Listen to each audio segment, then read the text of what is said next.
How did you turn your life around? At 22, I was the family disappointment living in a dead-end town where everyone worked at my parents' diner. My dad would literally wake me up at 5:00 a.m. saying, "Tasha, get your butt downstairs. We need you." On tables.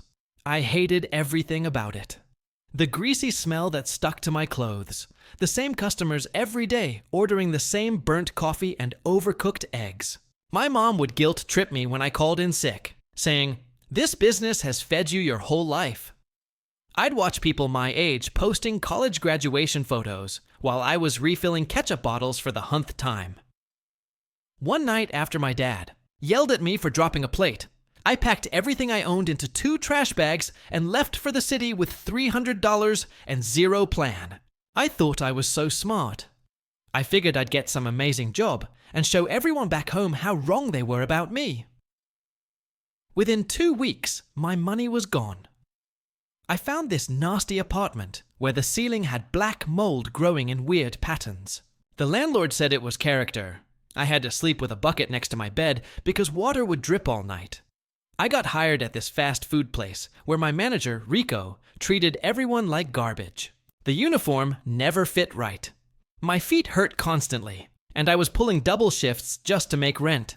I'd come home smelling like fryer oil and collapse on my mattress on the floor. The breaking point happened on a Tuesday. The register was short $50, and Rico accused me of stealing it. I told him I didn't take anything, but he said, "Sure you didn't, small town girl. Think you're slick?" He fired me right there in front of everyone. This one coworker just stared at her phone like nothing was happening. I walked home in the rain, completely broke with nowhere to go. I was seriously considering calling my parents to come get me.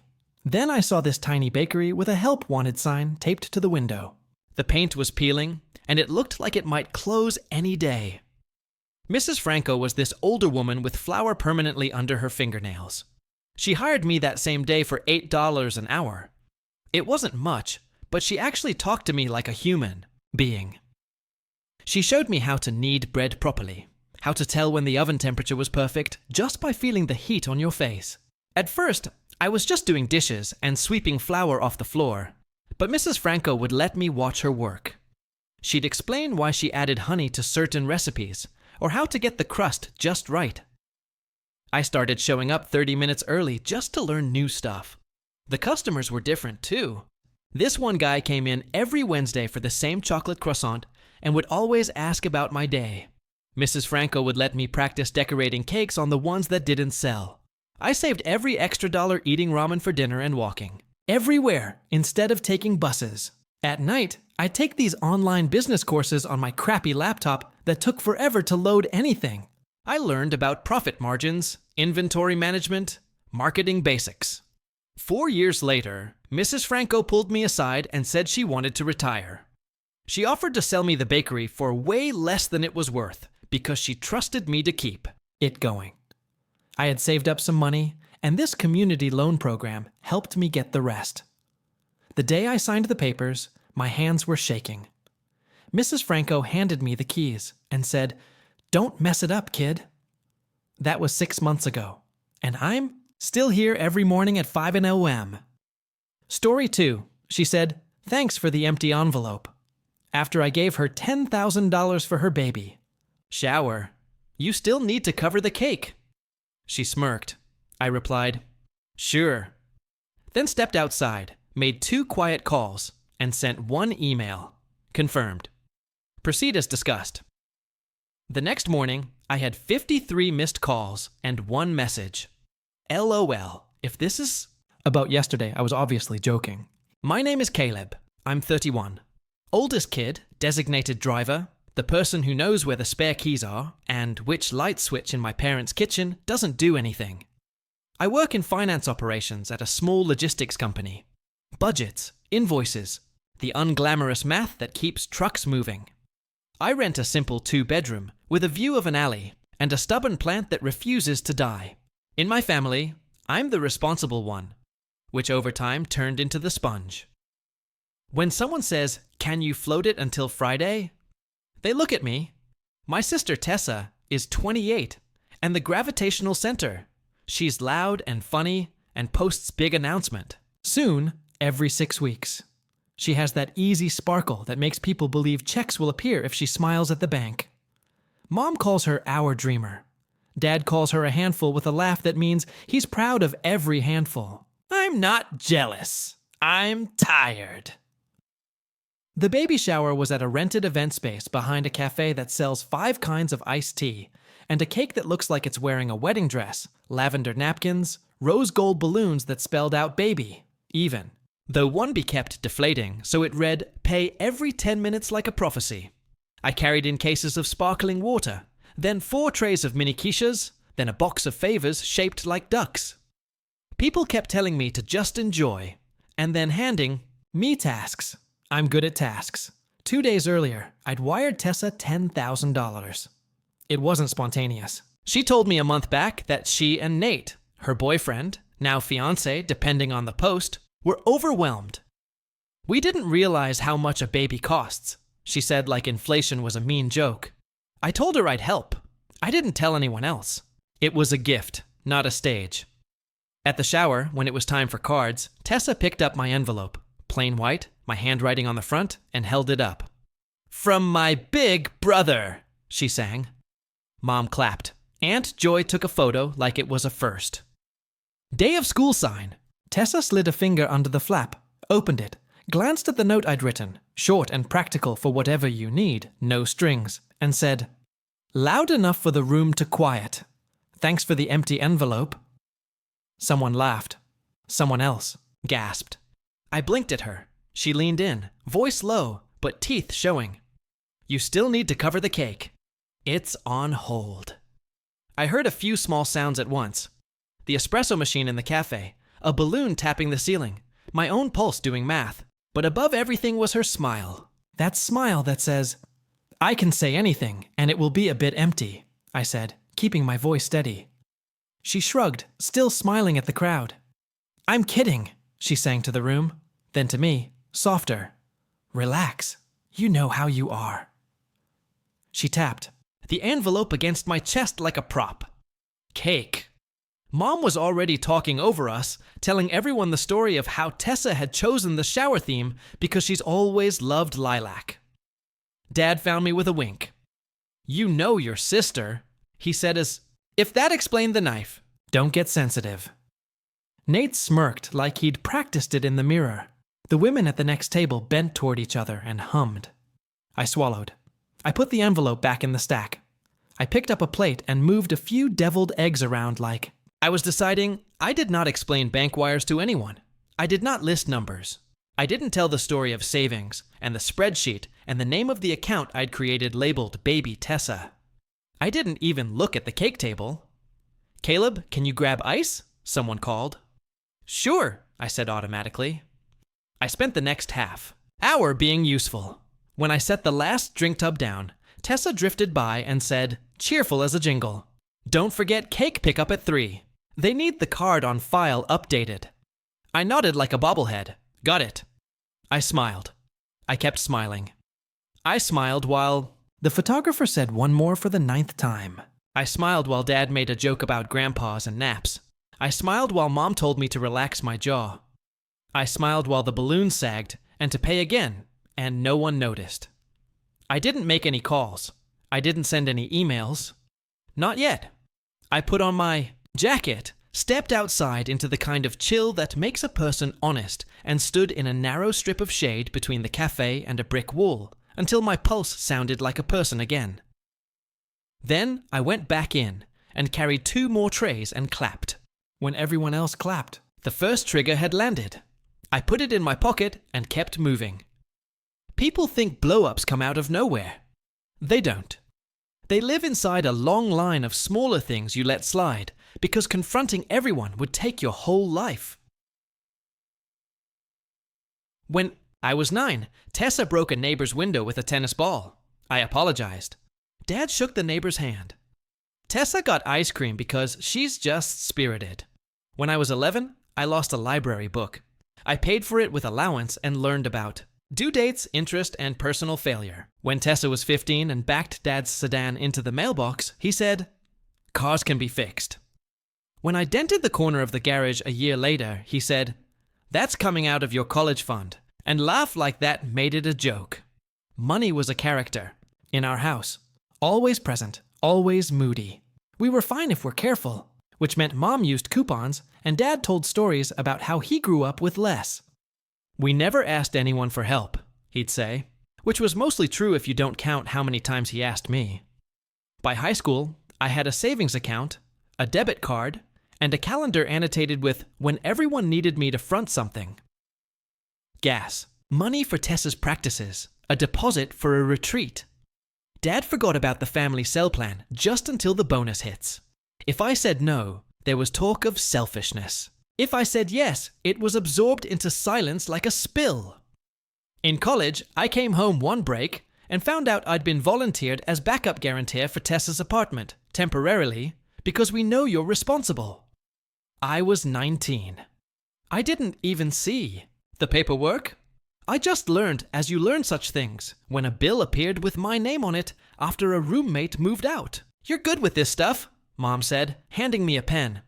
After graduation, I moved back for a year to save. "Pay what you can," Mom said, which turned into a spreadsheet taped to the fridge with my name next to rent, electric, and grocery supplement. Tessa, then 21, contributed vibes, and the occasional bar of artisan soap gifted by a friend. "She's figuring it out, Dad." Said, "She's got potential. I apparently had potential to pay bills. I got the logistics job in my own place and thought distance would rewrite the pattern. It didn't. The ass arrived at new angles. Tessa needed a bridge for a yoga training. It's basically a certification. You invest in me now and we'll both benefit. Then for a ring upgrade, Nate's idea. He wants it to be special, and he's tight right now. Then for a miracle skincare line she was reselling. Just help with the starter kit. We'll be rolling in it. Promise." I grew fluent in a language where just until Friday meant forget it.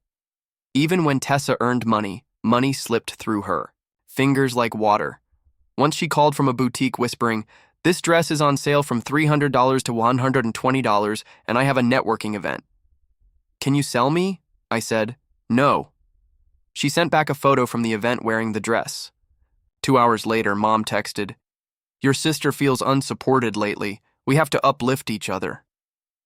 I stared at the ceiling until the light fixture became a metaphor. There was never one big betrayal with Mom and Dad either.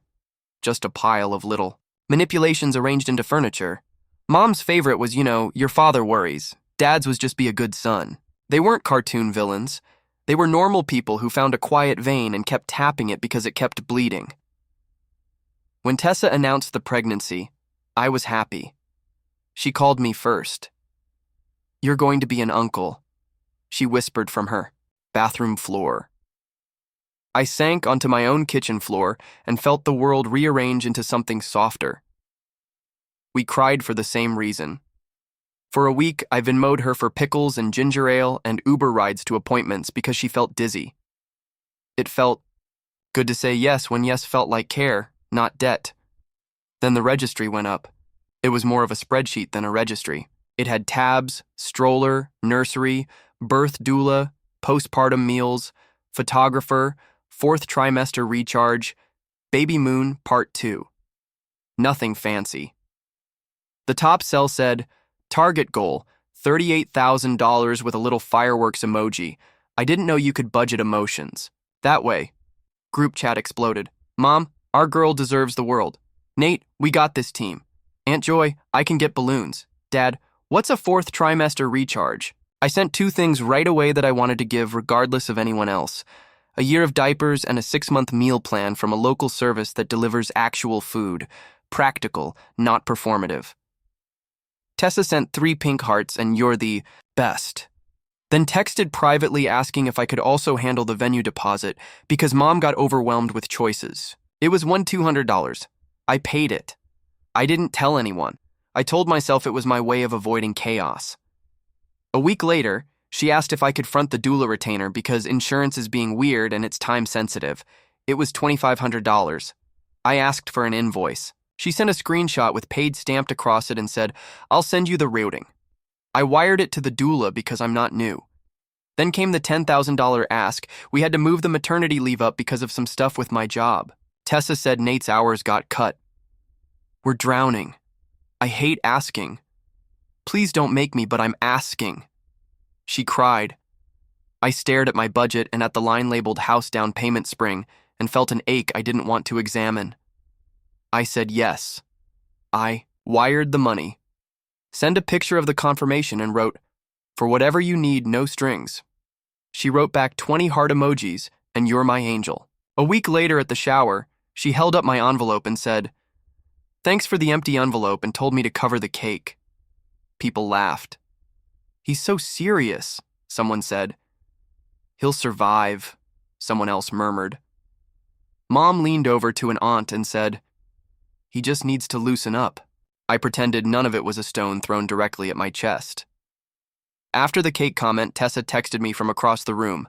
"Pick up 3 p.m., balance $820. They said, your card declined." Then a winking face. I hadn't given the cake. Place my card. I hadn't agreed to buy the cake. I stared at the message until the letters looked like lies. I walked to the bathroom and sat on the closed toilet lid and looked at myself in the mirror. I looked like someone who could be counted on. I looked like a person with a wallet and a calm face and a necktie I'd bought on sale in 3 colors because I'm practical. I looked like an ATM with a heartbeat. I scrolled through my texts.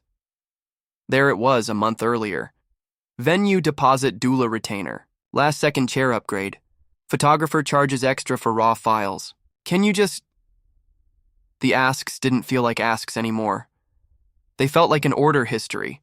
I didn't call anyone from that bathroom. I washed my hands and went back out and moved chairs. When the party ended, I loaded decorations into my trunk while Mom told me how hilarious Tessa had been. Nate slapped my shoulder and said, "We couldn't do this without you." He meant it as a thank you. It felt like a diagnosis. That night, I drove home with the radio off. The city moved like it always does. I could feel the decision forming the way a storm forms on a map. Pressure dropping, lines tightening. I sat at my kitchen table, opened my laptop, and opened a folder I'd never named but had always had. It was called Lines. Inside were 3 documents I'd once written in a fit of clarity and then ignored. Family loans, terms, gifts, policy for me, and things I won't do again. I read them like they were news.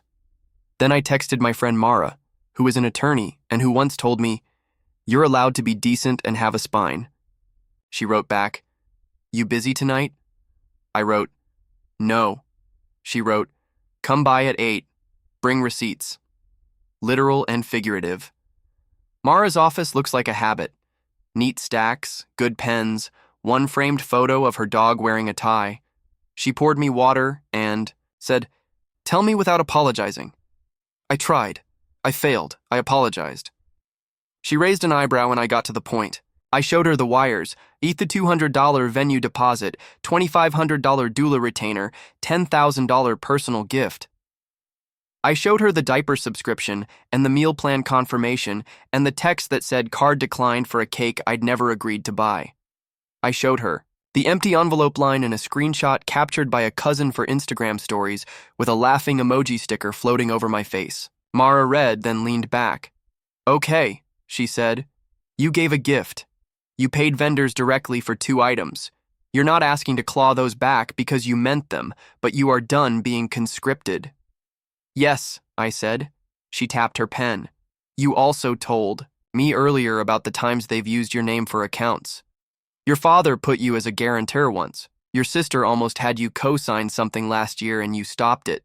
You have a paper backbone. You just forget to show it in real time." I nodded. "Fine," she said. "We'll do real time. You want to say no at the source and stop the drip? That means email.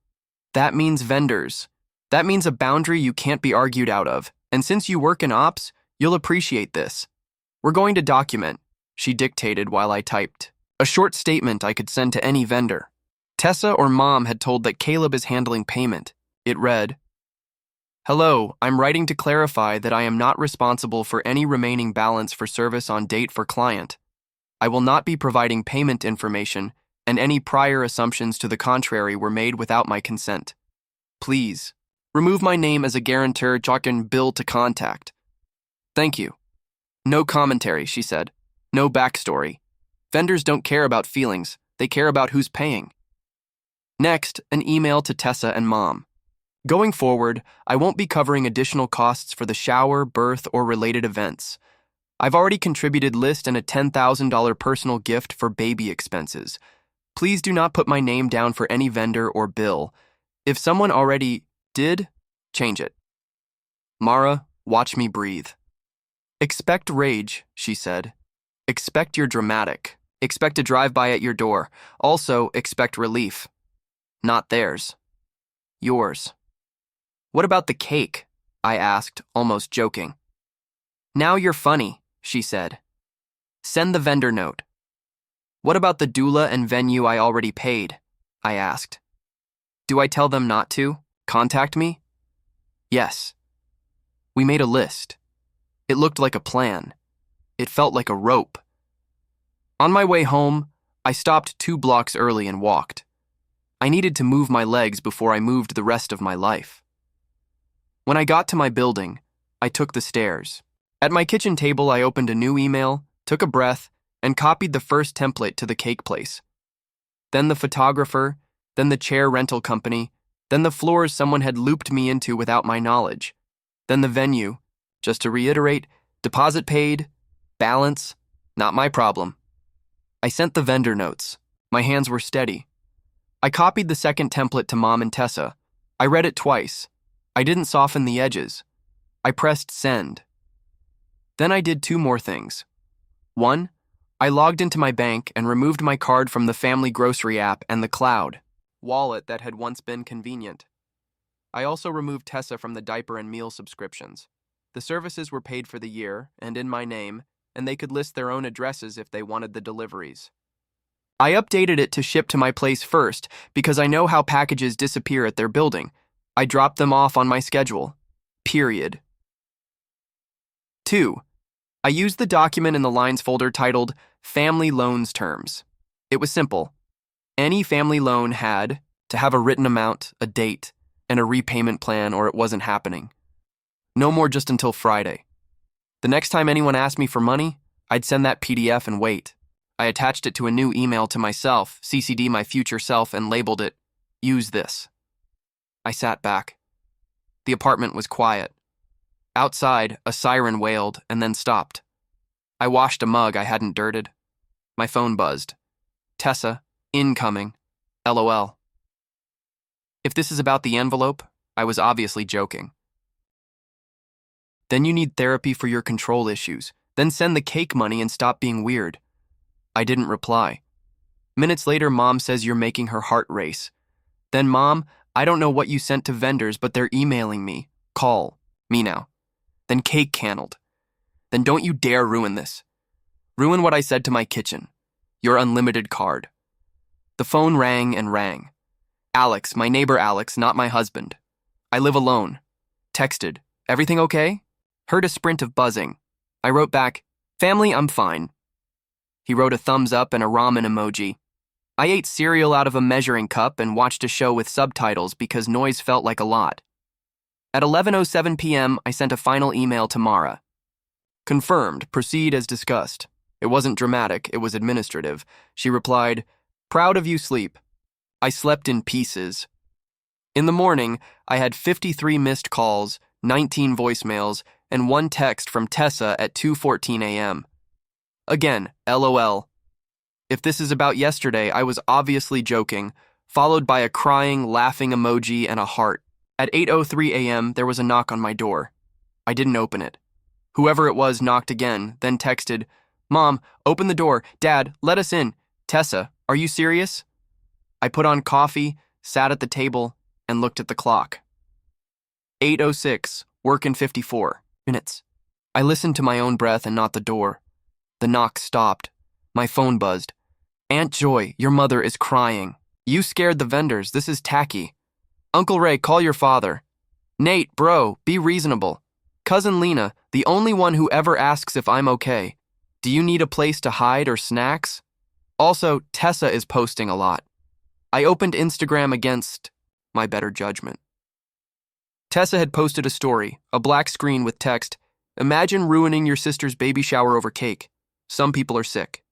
The next slide was a boomerang of a champagne cork popping at the shower with the captions, "Memories, and we still had fun," and "Haters going to hate." My face hovered in the corner of one frame, blurred. I put down my phone. I wrote 3 sticky notes and stuck them to my laptop. Do not defend facts that don't need defending. No phone calls. Email only. You are allowed to hang up. At 9 I logged into work. For an hour, I answered emails about pallet counts and a vendor who kept calling our AP contact babe. The normalness felt like a weighted blanket.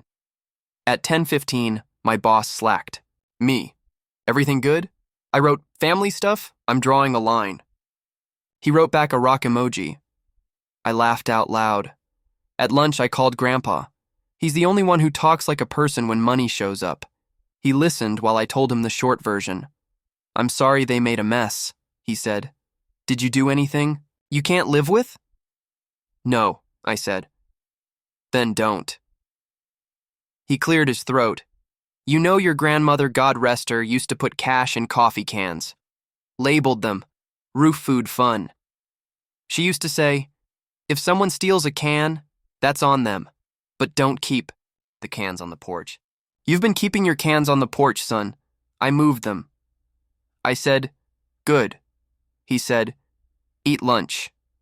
At 2 Mara emailed me copies of the vendor replies. The cake place. "Thanks for the clarification. Balance has been reassigned. The photographer. Removed you as bill too." "No problem. The chair company." "Understood." "Well, need another card today to avoid cancellation." The doula. "Congratulations to your family. Your retainer remains applied. We will communicate only with the birthing client." The florist. "We've updated the file, the venue. We showed deposit paid, balance due by end of day from client of record. Failure to pay will result in downgrade to the smaller room per contract." It read like a weather report changing at 3:12. Mom left me a voicemail. Voice raw. "I don't recognize you. Your sister is 8 months pregnant and you're making her cry. You think you're better because you have money. You get off on control." Click. At 3:14, Tessa, "They downgraded our room because you scared them. You are evil." At 3:15, "I hope you never have kids." At 3:20, "What do you even do with your life besides hoard it?" At 4, sorry, I wrote 2 emails. One to Mom and Dad. I won't discuss this by phone. I'm not responsible for the shower cost you agreed to with vendors. I've already contributed diapers for a year, a 6-month meal plan, the venue deposit, the doula retainer, and a $10,000 personal gift for the baby. I won't be providing additional funds. Do not put my name on bills, and one to Tessa. I love you. I will be an uncle who shows up. I will not be a wallet you hold over a trash can and shake. My gift stands. My boundaries stand. Please stop contacting me if you're only going to insult me. We can talk after the baby is here about how to have a relationship that doesn't involve invoices. I hit send. I put my phone face down, I stirred soup I didn't want and ate it standing up. That night, Dad texted a photo of the smaller room with a comment. "Proud of your choices?" I typed and deleted a dozen times. Then I responded with my new script. "I won't discuss money by text." He wrote back, "It's not about money, it's about family." I didn't reply. Seconds later, "You're throwing away your sister." I powered off my phone. The weekend was quiet in a way that made my skin itch. I cleaned my car. I shredded a stack of pre-approved credit offers. Like, the act itself was a ritual. I took a long walk and saw 3 dogs, 2 kids in Spider-Man shirts, and one hand-lettered sign outside a church that read, "Let your yes be yes and your no be no." I laughed like I'd been caught copying. On Sunday afternoon, Aunt Joy sent a long message about Grace and Grace again and how we don't sue each other, which I ignored because no one had used the word yet except family in their own heads. Tessa posted a photo of her bump with a caption about keeping my circle small. The comments were a mess. I did not read them. Monday morning, Mara emailed, "Anything further from them?" I wrote, "Just noise." She wrote, Good noise dies if you don't. Clap! I taped that above my desk, too. By Thursday, the text had slowed to a trickle. A cousin sent me a photo of a newborn onesie and wrote, "Pick this one or this one for your present to bring to the hospital." I chose one with tiny moons. I clicked by myself. I didn't send a link for someone else to choose. At the end of the week, the chair company texted my sister's number and a screenshot Tessa forwarded me without comment. Balance still unpaid. Reservation will be released. 2 hours later, Mom posted a story of herself piping frosting onto a Costco sheet cake. Caption, "Real moms make it work." I put my phone down and watered the plant that refuses to die. It looked better than it has in years. 6 weeks later, the baby arrived. Nate's text was simple. "She's here. 74 Oz. No ask, no bill." At the hospital, Tessa cried. I was mean. "You were," I said, and I was clear. "I'll show up with love, not card numbers." Mom hovered. Dad lingered. Nate smiled. No one said cake. Watching the baby breathe, I knew. Boundary and love can fit in one room. At home, I wrote my rules. No money I won't see again. No bills I didn't open. No peacekeeping is love. I frame them with one more. Family is not a bank. Now I drop meals, hold the baby, and say no to money. With the same voice, I say yes to time. This isn't revenge, it's closure, and I'm good.